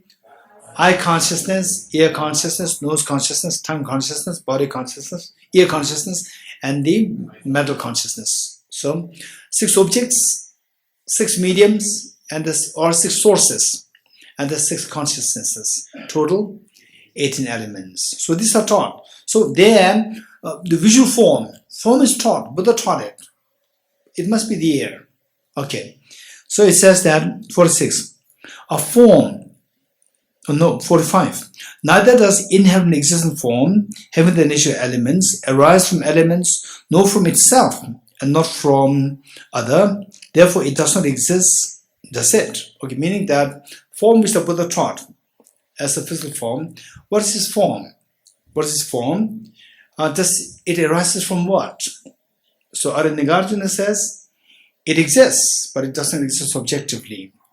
It exists subjectively. And the opponents, subjective exists means it is imaginary. It doesn't exist. Okay, so now for them, if it exists, it should exist objectively. If it exists objectively, then all these problems arise before. You're getting it? My question is, when we are speaking about the form and the formless thing, are we saying that do not look at the form, but look at the concept of the principle upon which this form is based upon? For example, if I want to explain the vehicle, I won't be able to explain the vehicle unless until I explain the vehicle through a form, which is like either a car or motorcycle or a truck. So are we referring to the same thing that do not refer to the form? Okay, form is just they say this form. Flower. My hand. My body. So this is the form that we're talking about. So this form is made of atoms.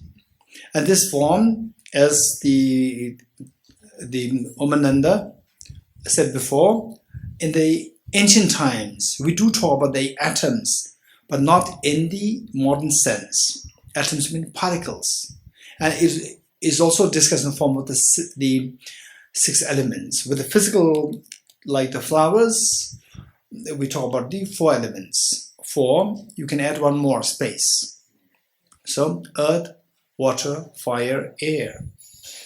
The four elements. So this is made of 4 elements. So this is a form which is made of 4 elements. Okay, now if the mind is not there, if the mind has no role, subject has no role, if purely objective, then at the most what is there is just the 4 elements. 4 elements, element earth, water, fire, air. You're getting it? Earth, water, fire, air. And where is this flower? Where is the physical form? Where is it? Huh? If there's no subjective role there, then where's the physical form there? Right? Okay, tell me, where's the physical form? If there's no subjective role there, it's purely objective.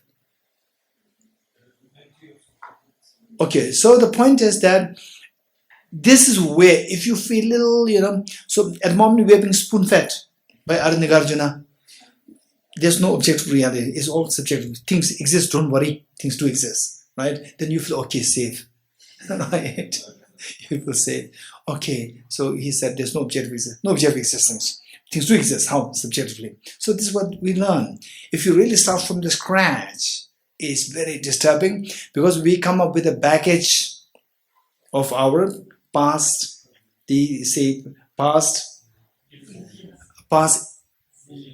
past beliefs, past very strong belief that things exist objectively.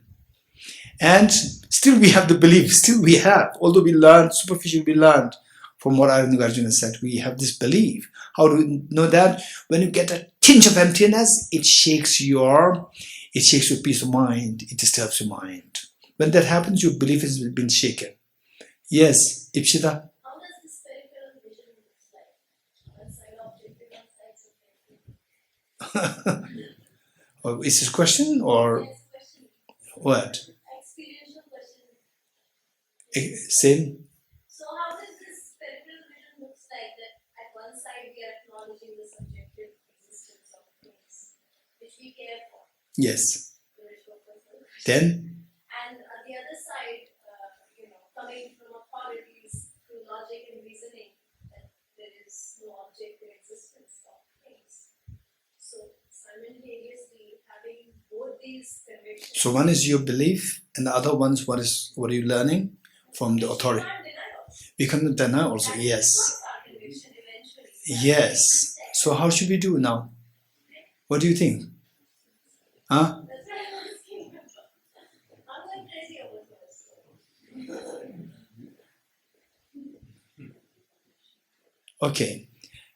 Okay, anybody else? How do we go about this? So you are being, say on one hand you have the chronic belief in objective existence, and on the other hand we are learning something new. We cannot deny it. So there is a little clash there. How do we go about doing this?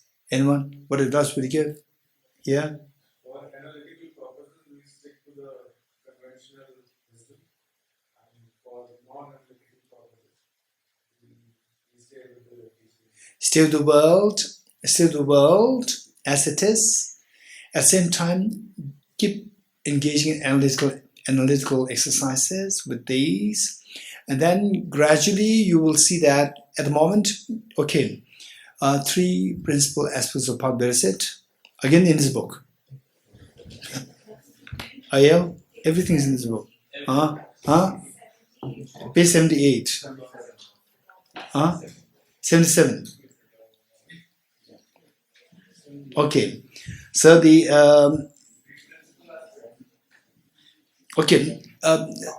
3 principal aspects of the path, verse 11. Ipshita, hey, don't be lazy. You ask the question and you are lazy. Page 70. I have it on page 78, but the verse 11 of 3 principal aspects of the path, which read, Appearances are infallible, dependent and arising, right? So where appearance you interact with the world, there's infallible, dependent and arising happening there. Emptiness is understanding that is free of assertions. So what we learn from the authority is about the emptiness of objective existence. As long as these two are seen as distinct, these two are two different distinct things, right? That you are split between these two things, you have not yet realized the intent of the Buddha. But don't worry. Keep doing this. 11, 12. When these two realizations are concurrent, at a point, through consistent practice, these two will become concurrent. These two will become complementary. Complementary. Where the mere sight of infallible dependent origination concurrently destroys all modes of grasping at true existence. Seeing dependent origination will destroy your belief in objective existence. With the definite discernment, at that time the analysis of the profound view is perfected. Right? Okay, so it'll happen with time. So what should we do? Continue with this practice. Study, reflection, and meditation. Okay, good. Yes, Raviji. But it is possible to achieve this without active observations, without reducing the active observations or removing them. Okay. Say in fact, yeah, so can we really reach that level without removing the afflictive obscurations? This question. So the thing is that these two things are like going parallel. Say you reflect on emptiness more, afflictive obscurations are removed more. So these two things go in parallel. Yeah. Yeah. For example, like say somebody who is say antibiotics. How the antibiotics work on somebody who's physically so weak. So there, the person, if the person doesn't eat food, antibiotics can have an adverse effect on the body because it's so strong that your body cannot take it.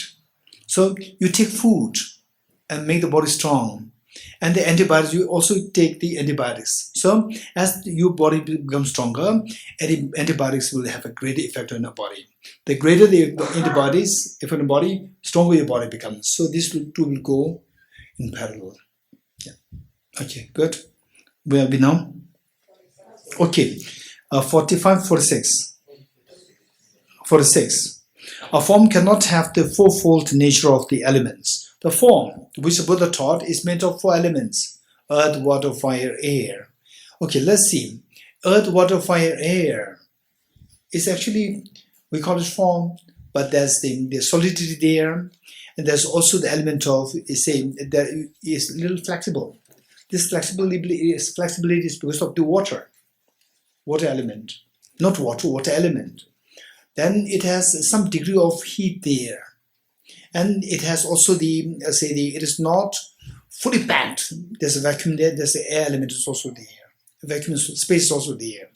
So just 6 elements are there. No, 5 elements are there in the case of the 4 elements, if we exclude the space. 4 elements are there. And then where's the flower? If the subjective input is not there, if it's purely objective, where's the flower? It's just like the 4 elements. Or in our case, which is more the easily understandable, is just atoms. Where's the flower there? Okay. A form cannot have the fourfold nature. Fourfold nature meaning earth, water, fire, air of the elements. Because if the form has 4 elements, then it will be fourfold. Okay, look, if when subjecting the form, physical form to ultimate analysis, you end up seeing the 4 elements.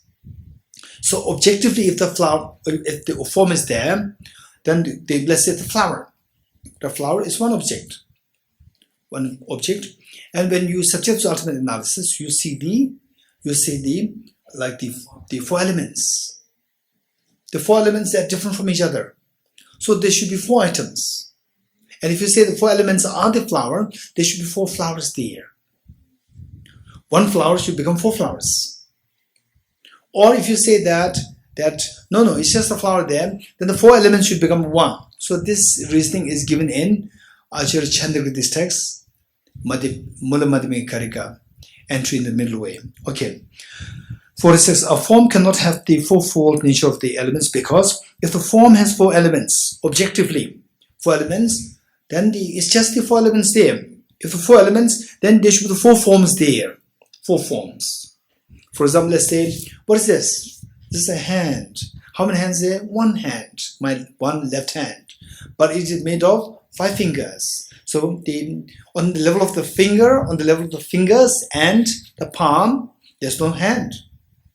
So if you say that still there's a hand there, objectively, then this should be the hand, this should be the hand, there should be 5 hands, right?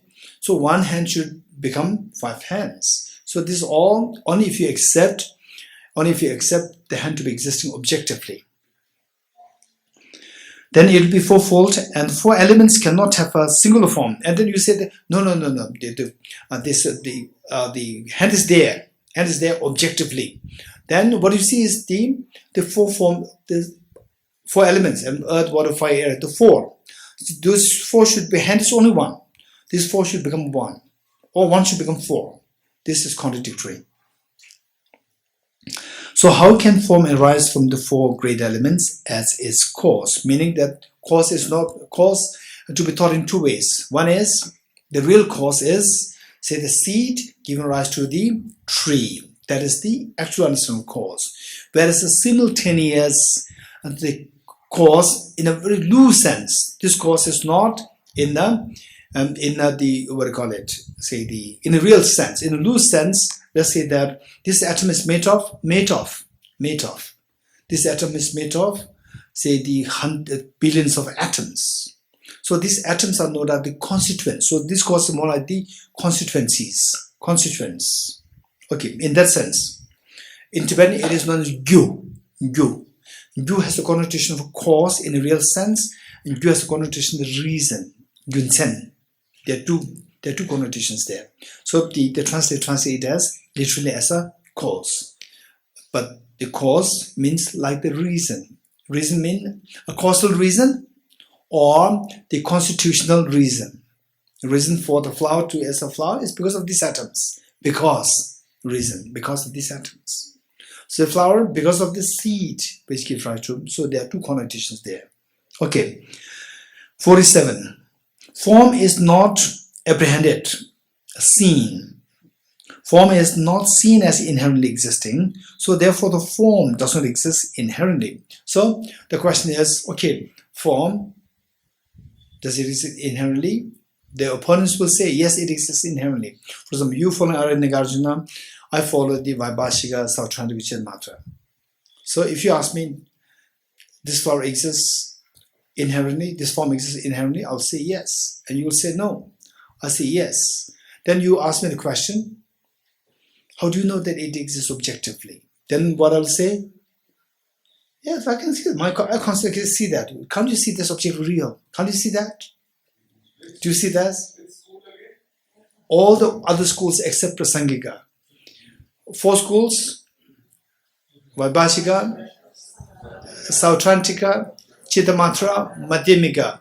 Within Madhyamika there are 2. Savatantra Madhyamika and Prasangika Madhyamika. Okay, I think day 1 I gave you the list of these 4, right? So try to remember this if you want to study more of this. So only the last one, Prasangika Madhyamika, only that rejects all degrees of objectivity. The rest of the schools, they accept some degree of objectivity. Others accept total objectivity, and some accept some degree of objectivity. Prasangika is the one who rejects all degrees of objectivity. Okay. So, how do you know that the flower exists as objectively real? If you ask me, then I'll say, I can see that. So, Nagarjuna is saying that there's no valid mind to see the flower as objectively real. If you think that you are seeing this object real, that is mistaken mind. This is deceptive mind. Okay. 47. Form as intrinsically real. A form is not apprehended as intrinsically inherently existing. So therefore the form does not exist inherently. If it is said that the inherent existence of form is understood by the mind which apprehends it, so with the way in the manner which I said it, yes, that the form is the object real because I can see that. My mind can see that. If it is said that the inherent existence of form is understood or realized or cognized by the mind which apprehends it, then such a mind does not exist inherently because it has arisen from cosmic. Even this mind which sees the flower which you said to see as objectively real, even this mind does not exist objectively real. Even that is also like illusion, because even this mind comes to exist but depends on many causes conditions. So when this mind does not exist inherently, how can I see something inherently real? Such a mind does not exist inherently because it is arisen from cosmic conditions, so it cannot be used as a reason for proving an inherent existence of the form. Okay. Yes. Is apprehending connected to the apprehension we talked before, or not? Oh, that's good. Yes, 100% yes. So mistake with respect to the appearance, mistake with respect to the apprehension. This apprehending and the apprehension, these two are same. Yeah. So in this connection, there's an extremely important debate going between the Chittamatra school and the Madhyamika school about how do you know that mind exists truly. Mind only school, Chittamatra, mind only school, who says that everything is, all external things are deceptive. All external things are deceptive. Only what exists is your mind. This is what Descartes said, right? Western philosopher. Huh? I think, therefore I am. Right? So this is what Descartes said. This is Chittamatra. So where external realities, no, they're all deceptive. There's nothing external there. But we see them as external. This is deceptive. This is like dream. What truly exists is your mind that exists. And then the Madhyamika, particularly Prasanga Madhyamika, they asked the Chittamatra, what makes you think that, what reason do you have to say that the mind exists truly? Then they gave a very strong reason to say a self-cognizant mind. Okay, I'm not going to go into this. It's not in mind in general, it's Specific mind, your mind. Your, more than that, no, part in my mind. huh? Part of my mind, like the cognize, right? Yes, There probably might be parts of my mind that they will also see as exactly. Same. What is in my hand? Flower. How do you know there's a flower in my hand? My mind can see it. How do you know that your mind sees it? they see my mind. Yes. So they say that your mind has the capacity to do two things simultaneously. One to see the flower and one to see itself. One to see itself is known as self-cognizant mind. And not introspective. Okay, technically it is known as self-cognizant mind. Okay, I'm not going to go to this. If you're interested, then NMC is available. NMC is available. It's not in the book. No, it is in the book. No doubt it is in the book. Say some technical quantum physics, never read the book. Listen from a teacher. Quantum mechanics. Books are there, but you will not understand anything. You must have to seek help of Niels Bohr. Okay. I think 48 now. 48. If a mind apprehends a form with inherent existence,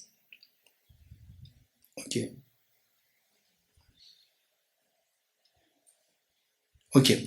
If a mind apprehends a form with inherent existence, then the mind will apprehend its own nature.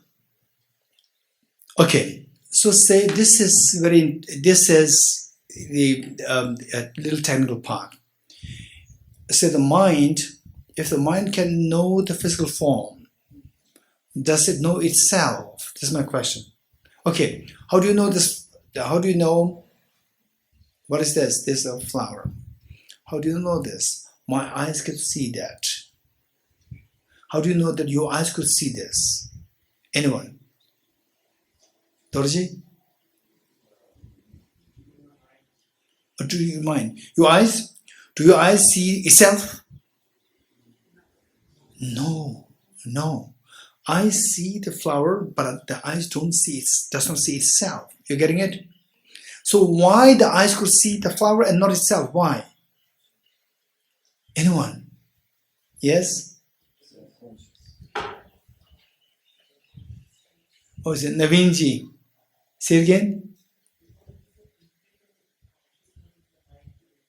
Okay, so what it is that they said, the flower is seen by eye consciousness, and eye consciousness is seen by your another mind, right? Another mind. My question is, why the eye consciousness cannot see itself? Is my question. Huh? The eye consciousness is also an instrument. Instrument, why is it not instrument to see itself? It's not conscious. Huh? Of course it is conscious. By itself, no. No, it is conscious, therefore it is known as eye consciousness. It's the consciousness of the eye. Yes. It's separate from consciousness. No. The projection example you gave. No. Let's say, how do you know this? I can see that with my eyes. You're getting it? I can see that. So the eyes can see the flower. Eyes cannot see itself. Right? Why the eye cannot see itself? It's not meant to see itself. Huh? It's not meant to see itself. It was done for the visual. So, say it again.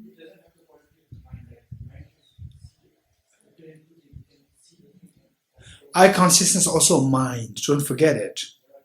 Eye consciousness also mind. All mind should have two functions from the point of view of Chittamatra, but Prasanga rejects that. You getting it? Okay, Dorji, maybe you are in Chittamatra. Maybe the eye consciousness rejects the form of the eye. Why the eye consciousness cannot see itself? It rejects the form Eat of the eye. Eat what? Rejects the form of the eyes. Why did it reject? Why does it not reject the flower? Why does it reject itself? Why? It stays in the form of sensations, not in the form of optical impulses. Okay, so you have to talk about the impulses way the Pinzola said, right? The cortex, retina. So retina is not seeing the flower. Retina simply creates image. You're getting it? It is not seeing the flower.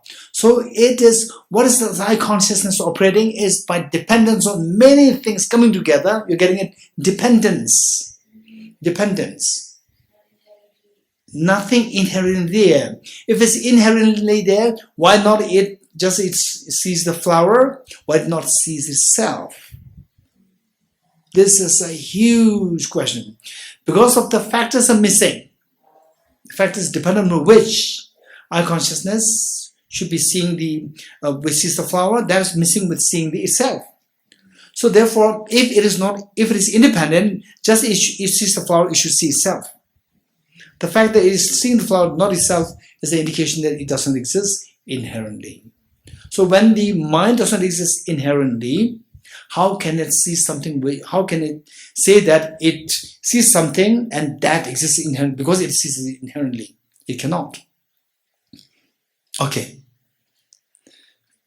Ajit is giving a signal to Pravinji. Okay. They do not have a concept of believing or seeing a tangible or intangible. When the eye sees the flower, then what is seeing the eye seeing the flower? So Yes. that is seeing the eye is actually doesn't practice the way the eye is practicing seeing the flower, like seeing tangibly or intangibly. Oh, the point is that, let's say, the flower. How do you know there's a flower? Then my eye consciousness can see that. Not only that, your eye consciousness can see the flower. The eye is seeing the flower. No, this my point is, your eye consciousness does see the flower. Yes. Your eye consciousness, does it see itself? That's what I'm asking.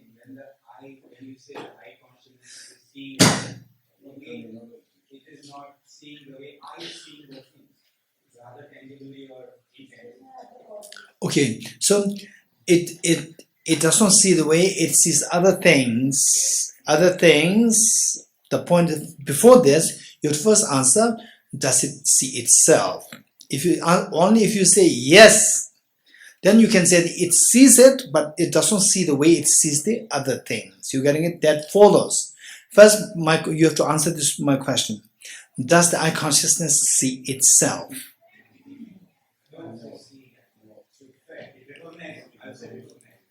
No. I consciousness recognizes flower. That is let's say the mirror. The object is reflected in the mirror. Image of the mirror, image of the object is seen in the mirror. So the mirror does this work. Does the mirror reflect the mirror itself in the mirror? No, itself. It is reflecting some other mirror, not in itself. So the question is, why is it that it can have the image of some other objects, not the image of itself? Why not? This question. Absorbs what? It absorbs the light of some other objects, not the light of itself. Okay, we'll stop here. Okay, Supro.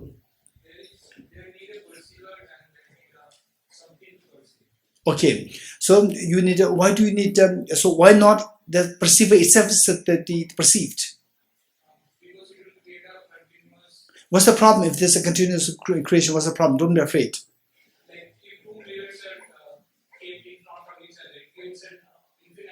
That's fine. That's not my issue.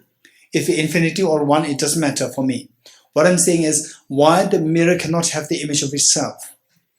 Or if you want to be direct, why the eye cannot see itself. This is the question. So therefore, it's all because of the dependency. It is designed in such a way that the factors depend on which it is designed. It's designed to see the flower, physical form, not itself. So dependency is there. When the dependency is absent, if you see one thing, you should see all the phenomena. If it doesn't see one thing, it should not see anything. This is how it works. Okay, we'll stop here. Teyato Om Gati Gati Paragati Parasamgati Bodhiswatyata Om Gati Gati Paragati Parasamgati Bodhiswatyata Om Gati Gati Paragati Parasamgati Bodhiswatyata